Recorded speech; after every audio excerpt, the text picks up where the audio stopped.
اعوذ باللہ من الشیطان الرجیم بسم اللہ الرحمن الرحیم کل نفس ذائقۃ الموت۔ میرے بزرگوں، بھائیوں، بہنوں، ہم سفر ساتھیوں، بجائے اس کے کہ یہ پورا سفر خاموشی کے ساتھ طے کیا جائے، میرا دل چاہا کہ آپ کے سامنے اللہ کی کتاب کی ایک آیت یاد دہانی کے طور پر پیش کروں۔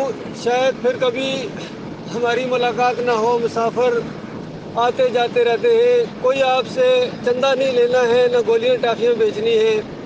اللہ کی ایک بات ہے، یاد دلاؤں گا کہ دیکھو مآخر مرنا ہے۔ مرنے کے بعد معاملہ ختم نہیں ہوگا بلکہ اصل معاملہ شروع ہو جائے گا، اور اس وقت سوال اسی زندگی کے بارے میں ہوگا کہ دنیا میں تمہیں بھیجا تھا، کھلایا پگلایا اور کتنی نعمتوں سے نوازا، اور اس کے بعد اللہ نے جو ایک مطالبہ کیا تھا ہم سب سے، وہ پورا کیا یا نہیں کیا؟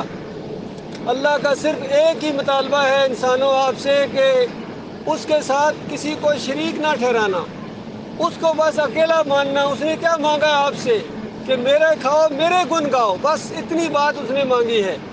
اور ساتھ ہی کہہ دیا کہ اگر میرے شکر گزار بندے بنو گے تو نعمتوں کے اندر اور اضافہ کروں گا، اور ساتھ ہی دھمکی بھی دی کہ دیکھنا اگر ناشکری کی تو میرا عذاب بڑا سخت ہے، میری پکڑ جب آتی ہے تو پھر اس کے بعد بستیوں کی بستیوں کو اللہ تعالیٰ اپنے عذاب کے لپیٹ میں لیتا، پھر کسی کی پرواہ نہیں کرتا ہے، نہ کسی سے وہ ڈرتا ہے۔ اس سے پہلے کی مثالیں آپ کے سامنے موجود ہیں۔ قوم نوح کو پانی کے اندر ڈبکیاں دے دے کے مارا، نوح علیہ السلام کا بیٹا بھی ان کی آنکھوں کے سامنے، ان کی بیوی بھی۔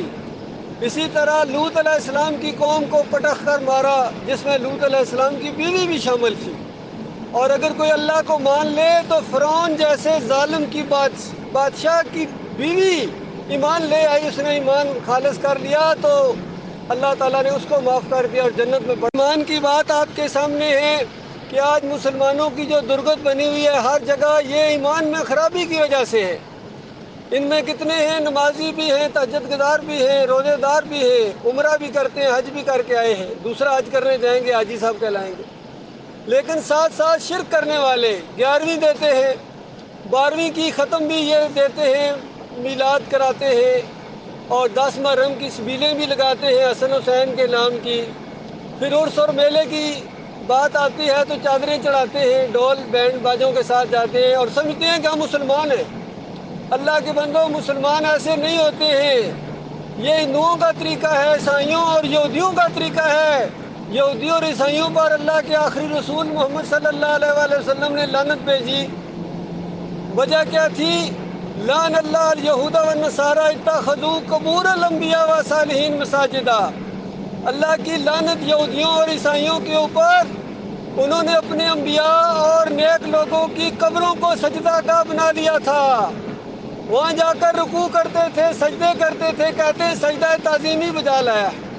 اللہ تعالیٰ نے ان کے اوپر لعنت بھیجی اپنے آخری نبی محمد صلی اللہ علیہ وآلہ وسلم کی زبان سے۔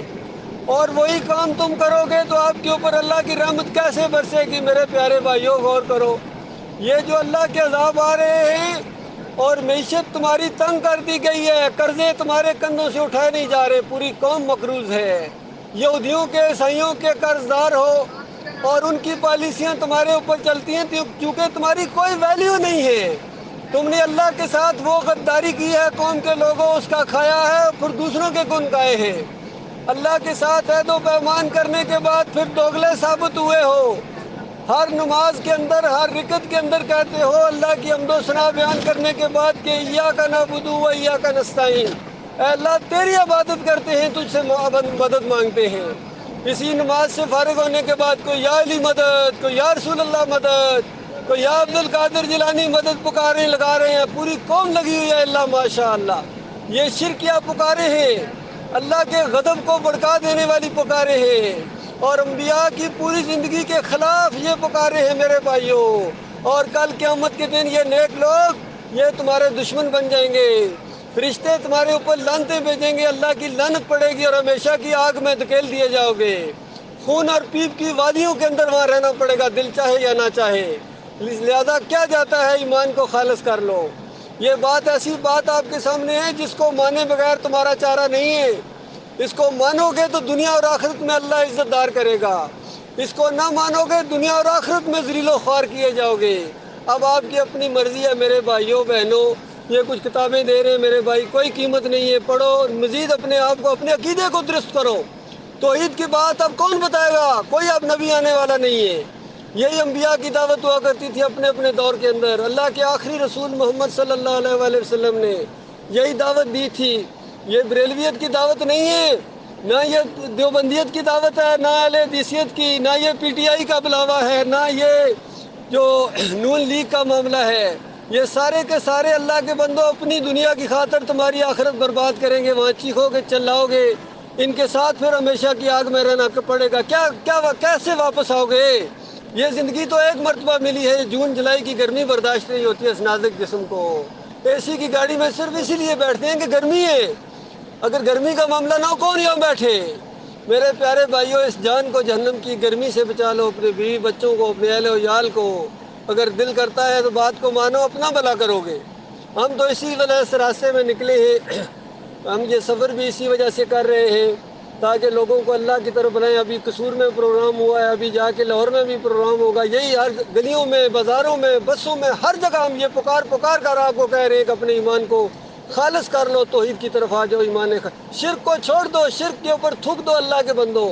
جس طرح ہمارے دلوں کے اندر آتا ہے نا کہ مسلمان بتوں کو توڑنے والے ہوتے ہیں، اسی طرح ان مسلمانوں کو ان مزاروں کو گرانا چاہیے۔